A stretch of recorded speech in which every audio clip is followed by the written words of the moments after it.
میں روزے دار بھی ہوں، میں نمازی بھی ہوں، لیکن مجھے نماز میں لطف نہیں آتا۔ تو اس مرد باصفا نے کہا ابراہیم بن ادہم تم ایک مرتبہ مکے سے آ رہے تھے، تم نے آتے آتے راستے سے کچھ کھجوریں خریدی، کچھ چوہارے خریدے اور تم ان کو کھاتے کھاتے آ رہے تھے، اتنے میں راستے میں جب تم جیب میں ہاتھ ڈال کر کھا رہے تھے، اتنے میں دیکھا تو نے کہ ایک کھجور نیچے زمین پر گری تھی، تو نے اس کھجور کو اپنا سمجھ کر کھا لیا۔ حقیقت میں وہ کھجور کسی کی تھی، جو تم نے کھا لی تھی وہ تیری نہیں تھی۔ جب سے تیرے پیٹ میں حرام کی وہ ایک کھجور آئی ہے، تب سے تجھے نماز میں لطف ہی نہیں آتا۔ تو ہم دیکھیں ہمیں نماز میں لطف کہاں سے آئے گا؟ کہ کبھی ہم نے سوچا کہ ہمارے اندر ہمارے اندر حلال ہے یا حرام ہے؟ جس کے اندر لقمہ حرام آ جائے اس کو نہ ہی نمازوں میں لطف آتا ہے، نہ ہی ان کو نماز میں خشوع و خضوع پیدا ہو سکتی ہے، نہ ہی ان کو نماز کی توفیق ملا کرتی ہے۔ مسجد میں تو وہی آتے ہیں، نماز تو وہی پڑھتے ہیں جن کو اللہ کی طرف سے توفیق ملا کرتی ہے۔ تو ایک صحابی رسول رضی اللہ تعالی عنہ جو ہے میرے آقا کریم صلی اللہ تعالی علیہ وسلم کی افتتاح میں نماز ادا کرتے ہیں، نماز پڑھنے کے بعد چلے جاتے ہیں، نماز کون سی نماز فجر ادا کرتے ہیں اور نماز فجر کے سلام پھیرتے ہی مسجد سے چلا جاتے ہیں۔ اتنے میں صحابہ نے شکایت کی، یا رسول اللہ صلی اللہ تعالی علیہ وسلم آپ کے فلاں صحابی نماز تو آپ کی اختتام میں پڑھتے ہیں لیکن دعا میں شامل نہیں ہوتے۔ اللہ کے نبی صلی اللہ تعالی علیہ وسلم نے دیکھا، صحابی کا نام ذہن میں نہیں آ رہا، دیکھا کہ وہ فلاں صحابی جو ہے مسجد میں آتے ہیں، نماز پڑھتے ہیں، اختتام میری اختتام میں نماز پڑھتے ہیں لیکن سلام پھیرتے ہی مسجد سے چلا جاتے ہیں، کیا معاملہ ہے؟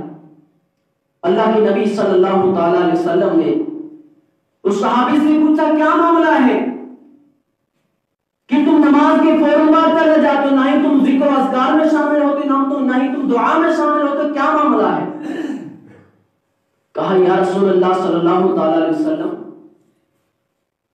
میرے گھر کے صحن میں ایک کھجور کا درخت ہے، میں نماز فجر پڑھ کے اس لیے چلا جاتا ہوں، میرے بچے چھوٹے ہیں یا رسول اللہ صلی اللہ تعالی علیہ وسلم، میں نماز فجر کے بعد اس لیے چلا جاتا ہوں، رات کو بڑی ہوا چلتی ہے مدینے میں، میرے گھر کے صحن کی جو کھجوریں ہیں وہ زمین پر گر جاتی ہیں اور میں وہ کھجوریں اکٹھی کر کے اس کے مالک کی سپرد کر دیتا ہوں تاکہ یہ کھجور کسی کی امانت میرے بچوں کے پیٹ میں نہ چلا جائے۔ اللہ اکبر۔ اتنے میں اللہ کے نبی صلی اللہ تعالی علیہ وسلم اس شخص کے پاس گئے، کہا یہ جو کھجوروں کا درخت ہے یہ تم اسے دے دو، اس کے عوض میں تمہیں جنت میں کھجوروں کے درخت دے دوں گا، اس کے عوض میں تو جنت کے جو کھجوروں کے درخت تمہارے نام کر دیے ہیں میں نے۔ لیکن وہ یہودی اس بات پر مطمئن نہیں ہوتا ہے، کہا وہ تو بات کے معاملات ہیں، میں کیوں یہ بات مانوں؟ صدیق اکبر کہتے ہیں میں اس کے عوض میں میرے جو کھجوروں کے باغ ہیں اس کے عوض میں تمہیں کھجوروں کے 10 درخت دے دوں گا، لہذا یہ تم اس کے نام کر دو۔ تو راوی فرماتے ہیں جب وہ شخص گھر گیا، یہودی اپنی بیوی سے مشورہ کرنے لگا کہ یہ اس طریقے کا معاملات ہے، میں نے وہ درخت اس شخص کو دے دیا ہے، کہا جی ہماری زمین میں درخت ہے، ہم کیسے اس کو دے سکتے ہیں؟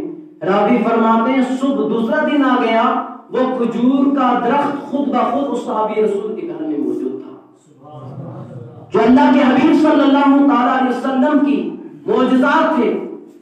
تو ہمارے صحابہ کا کیا کردار ہوا کرتے تھے، اپنے بچوں کو لقمہ حرام سے کس طریقے سے بچاتے تھے۔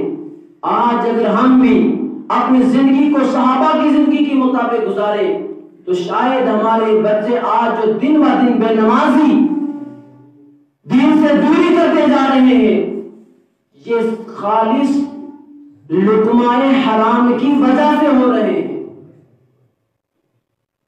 شاہ بلخ حضرت ابراہیم بن ادہم رحمت اللہ تعالی علیہ بیٹھے ہیں، دربار لگا ہوا ہے، ایک شخص آیا، عجیب کیفیات، عجیب گفتگو کر رہا ہے، عجیب اس کی حرکتیں ہیں، دیکھ رہا ہے کہ ابراہیم بن ادہم نے کہا کیا بات ہے، تم اس طریقے سے کیوں دیکھ رہے ہو؟ کہا حضور مجھے اس سرائے میں دل نہیں لگتا۔ کہا اندھے ہو گئے ہو، تم نہیں دیکھتے، سرائے نہیں محل ہے۔ کہا اچھا محل ہے، میں اس کو کیسے محل کہہ دوں؟ کہا تم سے پہلے یہاں پر کون تھا؟ کہا مجھ سے پہلے یہاں پر میرا باپ تھا۔ کہا اس سے پہلے؟ کہا میرا دادا تھا۔ کہا اس سے پہلے؟ کہا دادے کا باپ تھا۔ اب یہ معاملہ ہوتا گیا، کہا دیکھو اس کو میں سرائے نہ کہوں تو کیا کہوں، یہ دنیا ایک مسافر خانہ ہے، چند دن کے مہمان ہیں۔ سرائے کا مطلب یہ ہوتا ہے کچھ لوگ آتے ہیں کچھ جاتے ہیں، کچھ آتے ہیں کچھ جاتے ہیں، تو یہ محل نہیں سرایہ ہے۔ تو ابراہیم بن ادہم رحمۃ اللہ تعالی کے بارے میں آتا ہے کہ اس شخص کی ان گفتگو نے اس کی دل کی دنیا بدل دی۔ یہ وہ شخص تھا کہ ابراہیم بن ادہم رات کو بیٹھے ہیں نرم نرم بستر پر، اتنے میں رات کو محل پر چھت پر چلنے کی آواز آتی ہے۔ نرم نرم بستر پر ابراہیم بن ادہم بیٹھے، رات کو چلنے کی آواز آتی ہے۔ جب چلنے کی آواز آئی تو کہا کون ہے؟ دیکھو چھت پر کون ہے، اس وقت محل کی چھت پر کون ہے رات میں؟ تو جب اسے اندر دربار میں طلب کیا گیا کہ حضور میری اونٹیں گم ہو گئی ہیں، میں اپنی اونٹوں کو تلاش کر رہا ہوں۔ کہا کیا محل کے چھت پر بھی کبھی اونٹ ملا کرتے ہیں؟ کہا اللہ اکبر، اے ابراہیم بن ادہم مجھے بتاؤ، تم کہتے ہیں جس محل کے چھت پر اونٹ نہیں ملتے، جس نرم بستر پر تم بیٹھے ہو، اس نرم بستر پر تمہیں رب کیسے مل سکتا ہے؟ تم اللہ کو کیسے پاؤ گے اس نرم بستر پر؟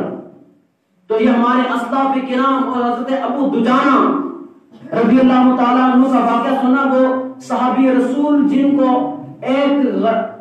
صحابی رسول جو ایک کھجور کے پیڑ کی احتیاط کیا کرتے تھے، وہ صحابی رسول حضرت ابو دجانہ رضی اللہ تعالی عنہ تھے۔ میرے نبی صلی اللہ تعالی علیہ وسلم کے معجزات کمالات کیا سے کیا بنا دیتے ہیں انسان کو۔ اللہ رب العزت کی بارگاہ میں دعا ہے، مولا کریم جو کچھ ہم نے بیان کیا اس پر عمل کی توفیق عطا فرما۔ مولا ہم سب کو لقمہ حلال کی توفیق عطا فرما، لقمہ حرام سے اجتناب کرنے کی توفیق عطا فرما۔